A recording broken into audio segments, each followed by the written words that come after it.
To enlightenment. 13. Amitabha's 48 Great Vows.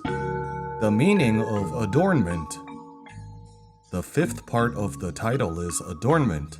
It is about the peerless adornment both on the personal reward and the circumstantial reward in Sukhavati.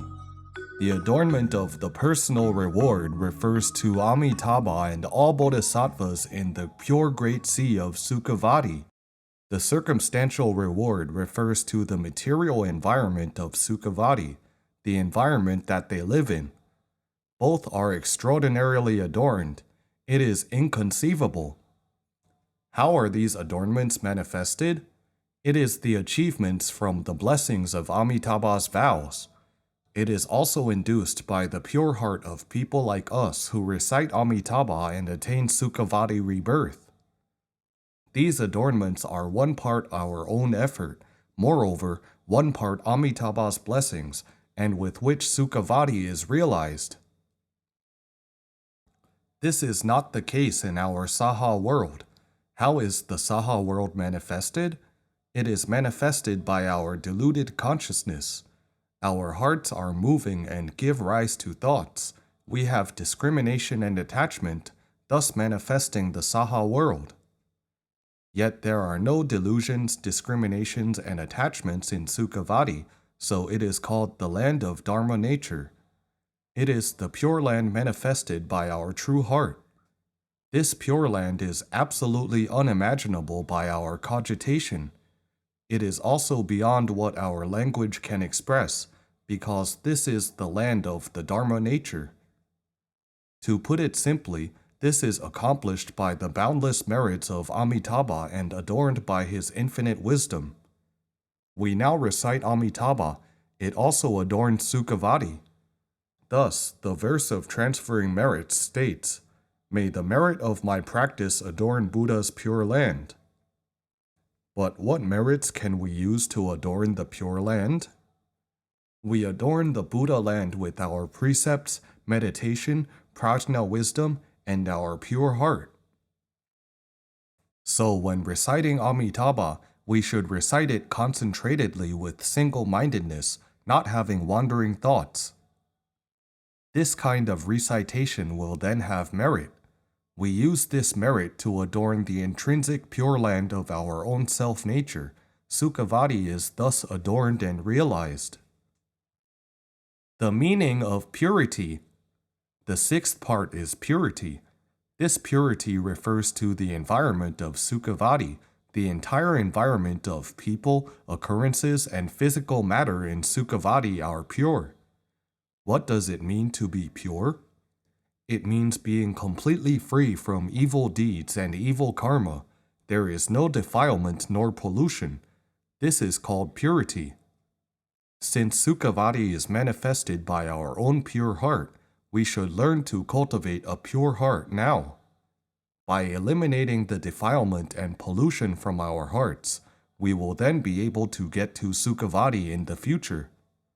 The Amitabha-recitation Sutra explains this principle very clearly. When your heart is pure, your land will then be pure as the Buddha land. Sukhavati is not created by how we fabricate it. It is manifested as long as we possess a pure heart.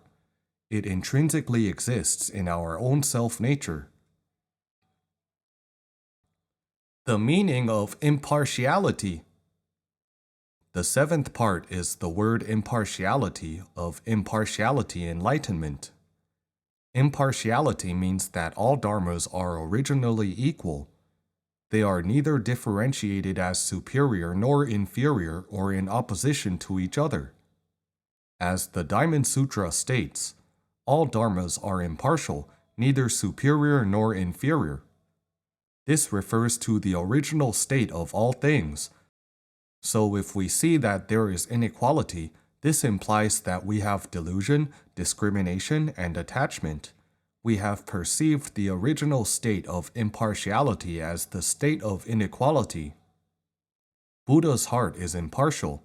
When a Buddha attains Buddhahood, he sees that all beings are all Buddhas.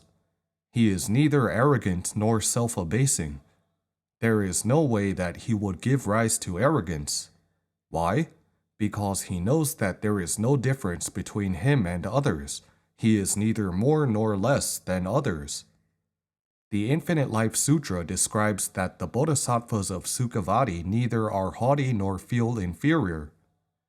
Their hearts are in such a state of impartiality that they respect all beings equally as Buddhas. So we should practice using this kind of mind at all times. Do not discriminate and attach. Do not give rise to a mind of impartiality. If we especially respect someone when seeing he is good and particularly despise someone when seeing he is not good, our arrogance has emerged.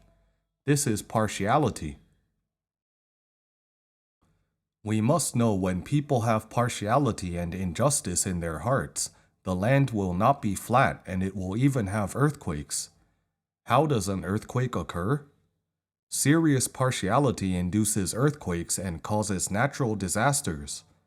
When we see that our world has some disasters, we should not blame others, we should seek the causes within ourselves.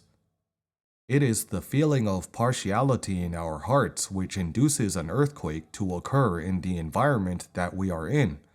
It is our own cause, not others. How do we rectify it? We should rectify from our hearts, resolving the arrogance and partiality in our hearts. When we are humble and respect others, the earthquakes will not happen again. So waking up every morning, we should remind ourselves, let there be no earthquakes today. Let there be no floods today. Let there be no fire disasters today. Let there be no wind disasters today. And let there be no landslides or sinkholes today. What is the cause of a flood, fire, wind disasters, and sinkholes? According to the sutras, greedy minds induce floods. Resentment induces fire disasters. Wind disasters are caused by ignorance, such as not understanding the truth, not believing in cause and effect, being presumptuous and opinionated. Skepticism induces landslides and sinkholes. The Buddha told us, when we resolve greed, resentment, ignorance, arrogance, and skepticism, the disasters of our external world will naturally vanish. The meaning of impartiality enlightenment. Now let us explain the eighth part, the word enlightenment of impartiality enlightenment. When the word enlightenment is preceded by impartiality, it is particularly meaningful. We talked about the meaning of Buddha earlier. It implies enlightenment, including self-enlightenment, enlightening others, and perfection in both enlightenment and cultivation. The impartiality enlightenment here contains a deeper meaning. It includes 4 implications. First of all, it means that you equally and universally help all beings attain a complete enlightenment. It particularly refers to using the Pure Land method. Because this method can make all beings equally enlightened, your enlightenment will be equal to Buddha's, neither more nor less. By reciting Amitabha, you will become a Buddha in the future. You will be the same as Amitabha, equal. It doesn't matter what kind of foundation you had originally, bodhisattva, arhat, or mortal. As long as you recite Amitabha, you will attain impartiality enlightenment and become a Buddha at last. 2. The second meaning of impartiality enlightenment is to enlighten all beings with this impartial, wondrous dharma. Buddhas use this method to enlighten all beings. This method is called impartial dharma. Cultivating this method means that you recite Amitabha to seek Sukhavati rebirth. The cause is your reciting Amitabha while the effect is the rebirth and non-retrogression until you attain Buddhahood. No matter who cultivates this method, its cause and effect will definitely be obtained. Samantabhadra Bodhisattva, a virtually enlightened bodhisattva, states in the chapter of the practice and vows of Samantabhadra in the Avasamsaka Sutra, that he sought Sukhavati rebirth by reciting Amitabha. The effect he attained was rebirth and non-retrogression until becoming a Buddha. If you cultivate like him to recite Amitabha, this impartial Dharma will also lead you to the attainment of rebirth, non-retrogression, and Buddhahood. You have the same cause as Bodhisattva Samantabhadra. The attainment will also be the same because this is an impartial Dharma.